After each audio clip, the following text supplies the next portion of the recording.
You wake up one morning and nothing dramatic has changed, same room, same body, same world, but something inside you is no longer rushing to meet the day. The noise that used to grab you by the throat has softened. Thoughts still arrive, but they wait their turn.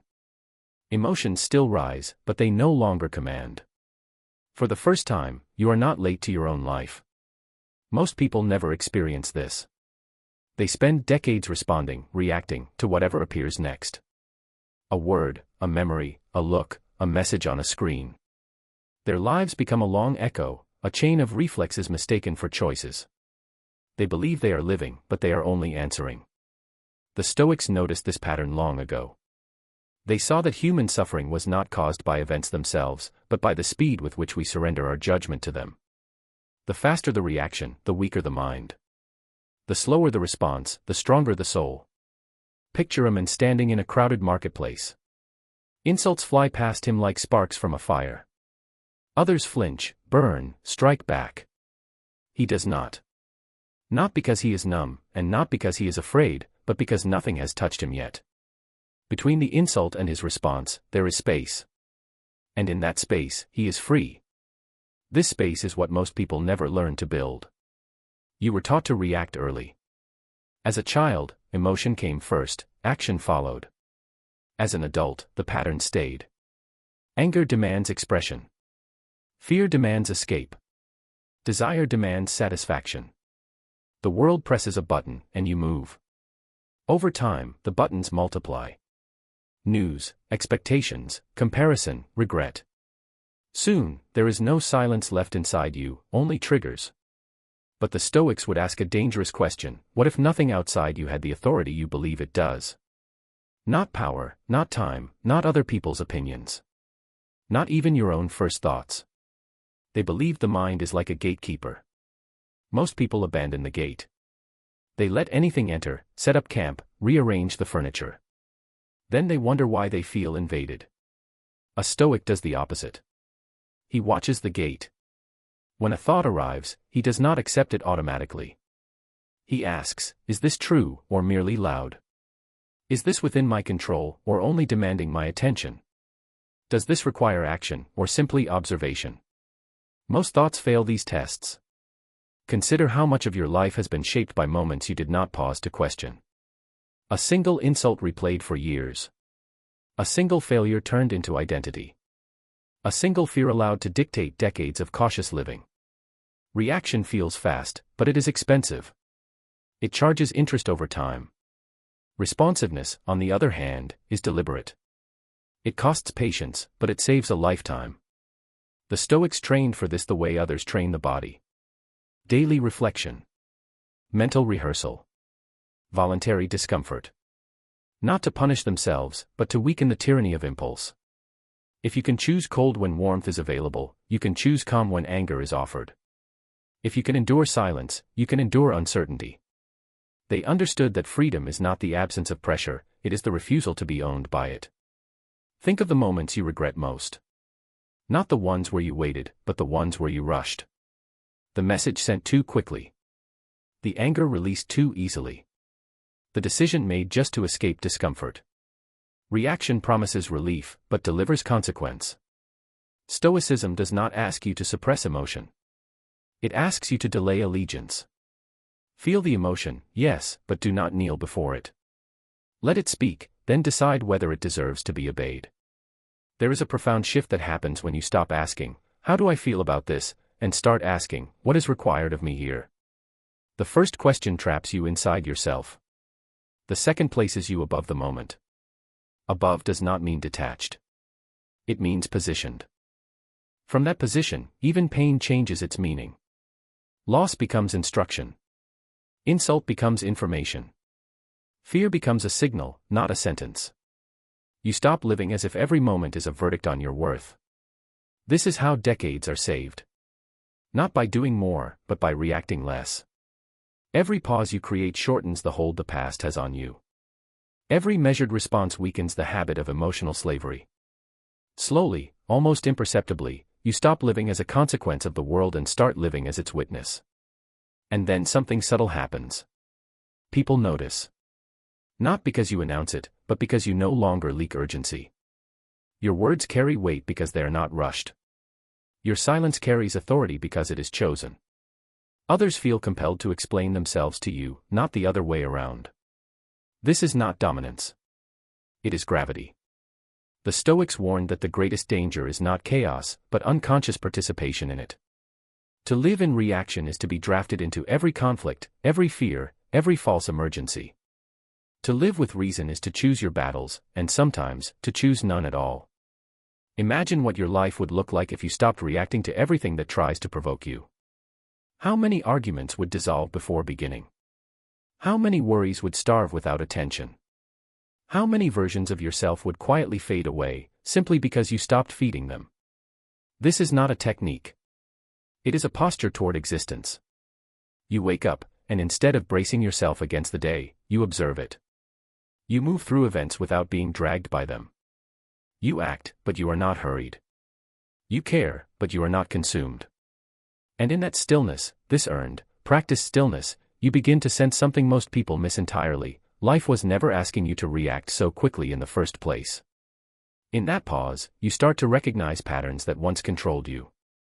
The same types of situations. The same emotional hooks. The same internal voice insisting that this moment is urgent, that it must be handled now, that delay is weakness. But now you can see the voice instead of being pushed by it. The Stoics called this ruling faculty, the part of the mind that decides what deserves entry. When it sleeps, life happens to you. When it wakes, life moves through you without leaving scars. At first, the pause feels uncomfortable. Almost dangerous. You worry that if you don't react immediately, you'll lose something: respect, opportunity, control. But slowly you discover the opposite is true. What you were losing before was clarity. What you gain now is leverage.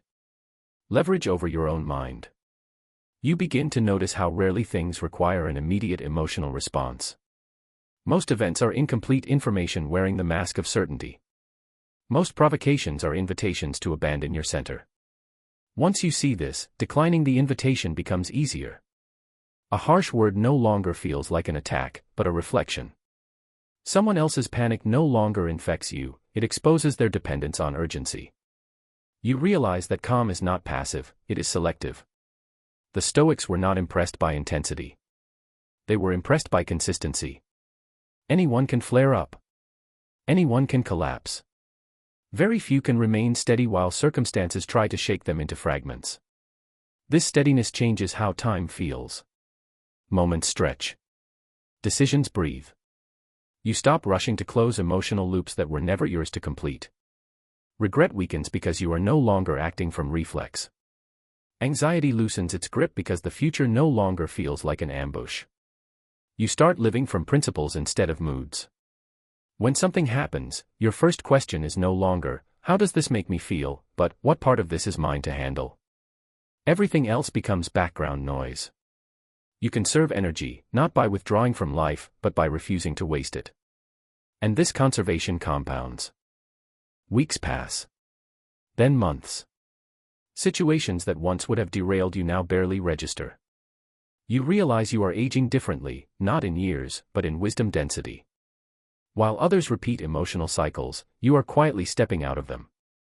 This is how 20 years are saved. Not by avoiding hardship, but by avoiding unnecessary suffering. Not by controlling others, but by mastering the interval between stimulus and response. That interval becomes your home. A place you return to again and again. And once you live there long enough, you understand something quietly radical: nothing can rush you anymore. Not praise. Not insult.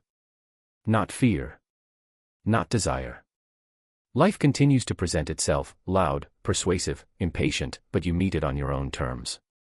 You choose when to speak, when to act, when to let silence do the work. You are no longer pulled forward by reaction or dragged backward by regret. You are here. And from here, every choice carries a different weight. Because it is no longer trying to escape the moment, but to inhabit it fully. You begin to sense how often people act not to improve their lives, but to relieve tension. They move quickly, speak loudly, decide prematurely, anything to discharge the discomfort of uncertainty.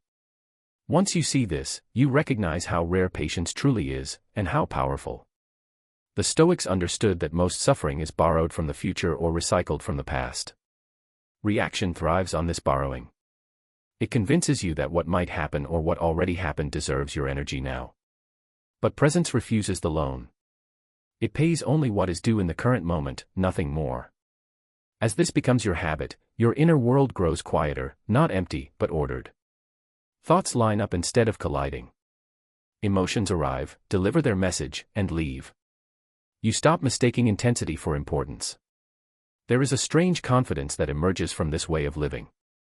Not the loud kind that needs agreement, but the kind that does not ask permission. It comes from knowing that no matter what appears, you will not abandon yourself to it. When pressure mounts, you slow down. When provoked, you soften your grip on the outcome. When praised, you do not inflate. When criticized, you do not shrink. Your sense of worth is no longer negotiated moment by moment. Others may not understand this at first. They may test it. Some will push harder, expecting the old reactions to return. But calm has a way of exhausting those who depend on chaos. Eventually, they either adapt or drift away. And you let them. Because you are no longer collecting every experience as evidence about who you are. You are selecting what deserves to shape you. This selectivity is not coldness, it is respect for your own finite attention. You notice how much of life improves when you stop narrating it internally. When you release the constant commentary, this is good, this is bad, this should not be happening, you experience events directly, without distortion. Even difficulty becomes cleaner, simpler, less dramatic. The Stoics believed clarity was a moral act. To see things as they are, without exaggeration or denial, was a form of virtue. Reaction clouds vision. Reason clears it. And with clear vision, action becomes precise. You speak less, but when you do, your words land. You decide less often, but your decisions last. You stop chasing closure in every situation, understanding that some things resolve themselves only when ignored. Time, once an enemy, becomes an ally. You stop racing it. You stop fearing that you are behind. You understand that progress measured in depth is invisible to those counting speed. There is a quiet joy in this, not excitement, not pleasure, but steadiness. The joy of not being internally divided. The joy of responding instead of flinching. The joy of knowing that whatever happens next, you will meet it whole. This is not withdrawal from the world. It is engagement without self-betrayal. And once you experience this way of being, truly experience it, you begin to wonder how many years you spent living at the mercy of every impulse, every opinion, every fleeting emotion, how many versions of yourself were shaped by moments you never chose. That realization does not bring regret. It brings resolve. Because now, when life reaches for you in its usual hurried way, you do not pull back or rush forward. You stand still long enough to decide. And from that stillness, something even deeper begins to form. A kind of inner alignment that does not need to announce itself. This alignment is subtle. It doesn't arrive as a breakthrough or a dramatic shift. It feels more like friction disappearing. Things that once required effort, self-control, patience, restraint, begin to happen naturally. Not because you've become rigid, but because your priorities are no longer confused. The Stoics believe that a well-ordered mind creates a well-ordered life. When your judgments are clear, actions follow without strain. You stop negotiating with impulses that no longer have authority. You notice this first in small moments. A delay no longer irritates you. A disagreement no longer feels personal. Silence no longer feels awkward. You are not constantly proving, defending, or explaining yourself. The energy that once went into emotional reactions is now available for attention. And attention is everything. Where you place it determines what grows. Reaction scatters it. Reason concentrates it. Slowly, you become difficult to distract, not because you avoid the world, but because you are anchored within it. This anchoring changes your relationship with desire. You still want things, but wanting no longer feels like lack. You pursue without urgency. You walk away without resentment. You understand that needing something too much gives it power over you. The Stoics warned that dependence is the fastest way to lose freedom. Dependence on approval. Dependence on outcomes. Dependence on comfort. Each one tightens the leash.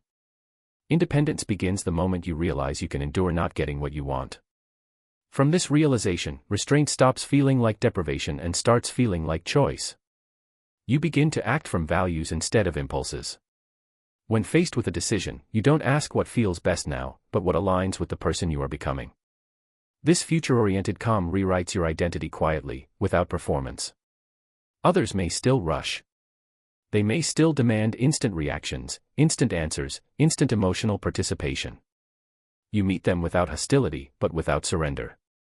You understand that urgency is often a strategy, not a necessity. So you wait. In that waiting, clarity arrives. Not all at once, but piece by piece. You see consequences before they unfold. You sense when silence will do more than words. You recognize when walking away is strength, not avoidance. The mind, once reactive, becomes strategic, not in manipulation, but in self-preservation. This is where Stoicism stops being philosophy and becomes practice. Not something you think about, but something you live inside of. The principles dissolve into behavior. The behavior shapes your days. The days shape your character. And character, the Stoics insisted, is the only possession that cannot be taken from you. You realize then that life has been testing you all along, not with hardship, but with speed. How fast you would judge. How fast you would assume. How fast you would hand your piece over to something external. Slowing down was never about doing less. It was about seeing more. Seeing yourself clearly. Seeing others accurately. Seeing events without distortion. From this clarity, reactions feel crude, almost unnecessary. Why flinch when you can understand? Why rush when you can choose? And so, when the world presents its next challenge, as it always will, you do not meet it with tension or force. You meet it with composure. A composure built moment by moment, pause by pause. And in that composure, a deeper mastery continues to take shape. This mastery does not feel like control over life, but harmony with it. You stop pushing against what is inevitable and stop chasing what is unstable. Instead, you place your effort where it actually matters, on judgment, intention, and action. The Stoics were clear about this: events are raw material. They arrive without meaning. Meaning is something the mind assigns. Reaction assigns meaning carelessly. Reason assigns it deliberately. Once you understand this, disappointment loses much of its force. You no longer confuse unmet expectations with personal failure. You see expectations for what they are, predictions, not contracts. When they dissolve, you adapt instead of collapse. This adaptability becomes your quiet advantage. Where others stiffen, you remain fluid. Where others resist change, you absorb it and redirect. You stop fearing uncertainty because you are no longer relying on certainty to feel stable. Stability comes from your internal stance, not external predictability. You notice how much energy people waste fighting reality, arguing with facts, replaying moments that cannot be altered, resenting outcomes that have already occurred. Reaction lives in this resistance. Stoicism dissolves it. Acceptance, you realize, is not surrender. It is accuracy. Once you see reality clearly, you can work with it instead of against it. You stop asking why things happened and start asking what can be done now. The past becomes information, not a prison. Even your inner dialogue changes. The harsh voice that once criticized every misstep grows quieter. Not because you silence it, but because it loses relevance. You correct yourself without cruelty. You observe mistakes without attaching identity to them. You are no longer at war with yourself. This internal peace sharpens your perception of others. You see how much of their behavior is driven by unexamined emotion, by fear of loss, by hunger for validation. You stop taking it personally. You stop trying to fix it. Compassion replaces reactivity. Not the sentimental kind, but the clear-eyed kind that understands human limitation without being consumed by it. You allow people to be who they are, without letting them determine who you must be. The Stoics believed that freedom begins where compulsion ends. When you no longer feel compelled to respond, impress, retaliate, or explain, your actions regain dignity. You choose because it is right, not because it is demanded. This choice repeats itself hundreds of times a day. In conversations. In delays. In setbacks. In temptation. Each time you pause, you reinforce the identity of someone who cannot be rushed into error. Each time you wait, you strengthen the part of you that governs instead of obeys. Slowly, your life acquires a different rhythm. Less dramatic, but more durable. Less reactive, but more intentional. You are not chasing peaks or avoiding valleys. You are walking steadily, regardless of terrain. And as this steadiness becomes familiar, you begin to sense something deeper still, a quiet confidence that does not depend on outcome, a calm that does not need reassurance. You realize that no moment has the power to define you unless you hand it that power. And so, when the next provocation appears, when the next uncertainty knocks, when the next emotion rises demanding immediate expression, you do not suppress it or indulge it.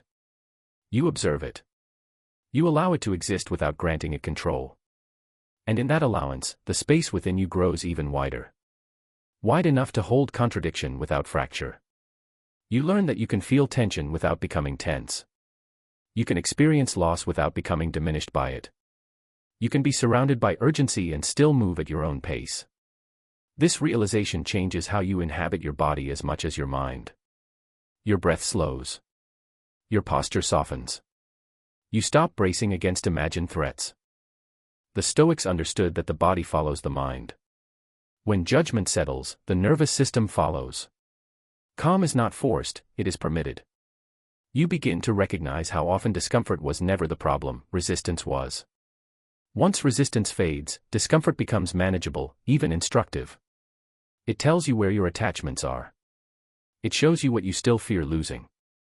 Instead of running from these signals, you examine them. Why does this situation feel threatening? What belief is being challenged?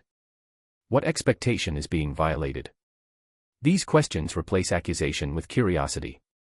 And curiosity, unlike reaction, opens space. This space allows you to choose restraint even when expression is available.